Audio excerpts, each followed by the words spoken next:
So as an accountant, what is your worst financial decision you made? Probably buying my car brand new. Word. Yeah. How much do you think you would need to make? It's $1,200 to $1,500 a week, but that's only because my rent is $1,200 a month. Yo, welcome to New York City, the city that never sleeps, guys. It's synonymous for its excitement and vibrancy. Take a look around you. We're in Central Park right now. It's beautiful. Beautiful day, 72 degrees. Oh, God. But living here has its cost, honestly. It's like walking a financial tightrope every day of your life when you're here. It's due to its exorbitant housing prices, its taxes, its transportation plans. Like the list can go on and on and on, but I digress. Living in New York City has its struggles, especially if you are a younger person. Today we are in Central Park and I'm going to ask New Yorkers, how the hell do you afford living here? Let's figure it out. My name is Jacque and you are? Janella. Janella. So basically what we're doing is teaching people about financial literacy and our app that we're developing right now, right? So my first question for you, do you love living in New York City? Yes. Why? I just love the vibe of the city, and coming from Florida is very different. I love walking around and not having a car. I came from Florida as well. I came from Jacksonville. Orlando. All right. How do you afford living in New York? I was able to find a really good job. It took me starting my career in Florida to finally move here. So how long were you doing your job before you came here? I was 3 years in Orlando, and then during COVID, I moved to New York. Okay. Nice to meet you. Nice to meet you. I'm Jacque. I'm Altar. Altar? Altar, yeah. So you said you've been in New York now for about a month, right? Yes, just a month. Just a month? Okay. Direct. How's your experience been so far? Well, since the first day, what I just first noticed directly was the rents, of course. So I rented just Airbnb, I must say, from Astoria in Queens. Just a bathroom, just a room. Small room, it's like I paid like $1,500 just a room for 30 days. Crazy. And now, same room for the next month. Now I'm seeing $100 more he's requiring. So now I'm thinking that actually like, is it like every month is growing like this, or what should I do actually like? And then I have met some friends over here, so we decided to rent a house all together. So it's like, you know, the only thing you can do actually to live in New York. It's not like just, okay, you are working in a normal job, cover your all expenses and your rent just by yourself. It's really not easy. Live by yourself is not a choice. It's hard. My name is Jacque. Ivan. How do you save money in New York City? Not buy coffee outside, make my own coffee, shop at groceries, save money, go to Costco. Commute-wise, try to take the train. How do you feel about the MTA raising the prices? Well, I do like unlimited. Okay. I take advantage of it, like I go to the gym, to work. Makes sense to me. Yeah. Okay. Hey, Jack. Nice to meet you, Jack. I'm Kate. Nice to meet you, Kate.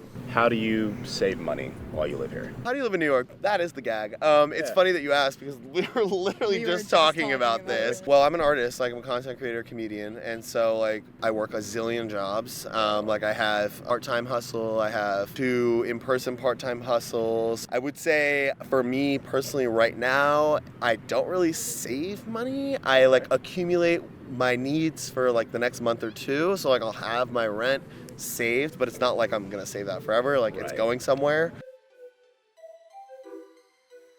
Follow-up question to that. How much do you think you need to make in New York City to live comfortably? I would say minimum wage plus, do some side hustles on the side.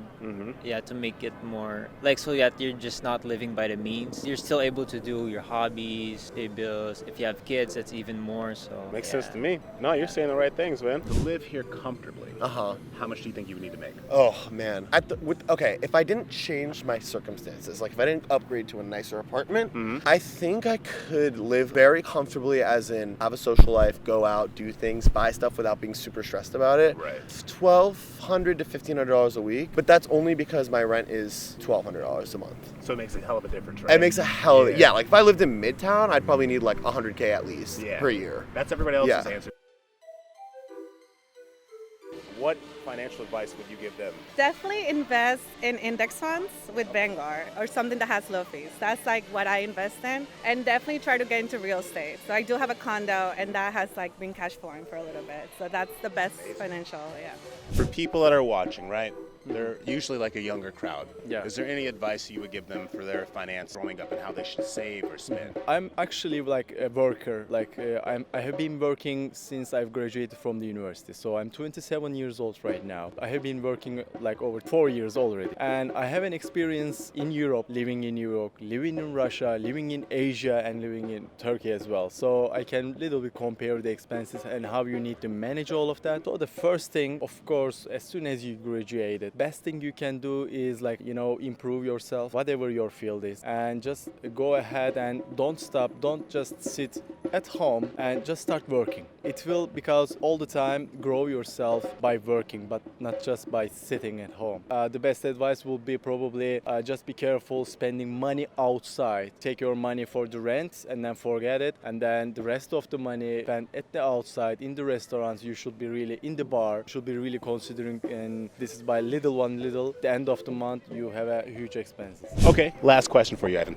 What advice would you give them? Find something you love, engage with that. If there's a possibility, try to make money out of the things you love, because that way you'll enjoy your life more, and you find a passion that you enjoy, you'll do it more. You'll grow more to what you like. Yeah, definitely start investing. You need assets. It's about long term, right? So it's not even about saving $5,000 to have to spend. It's about putting $5,000 somewhere that you'll never touch it. Because I do have those kinds of savings that I've been lucky to create for myself. And that's so when I'm saying save your month of rent, that's where I save it in my primary bank account. Here's where I can call on that whenever I need to. But there's a whole nother category of my savings that I'm like, these are in investments and making money for me without me touching it. Passive income.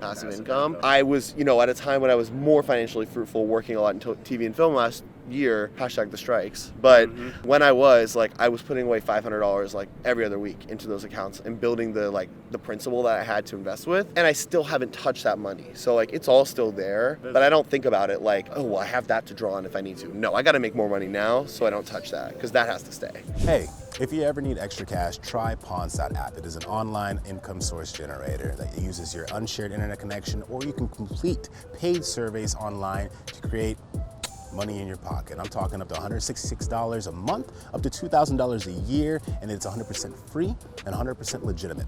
Now, if you enjoyed this video, check this one out right here. Yeah, that's me talking to people over there. And you can learn about your financial literacy through us. Thank you, Pawns.app.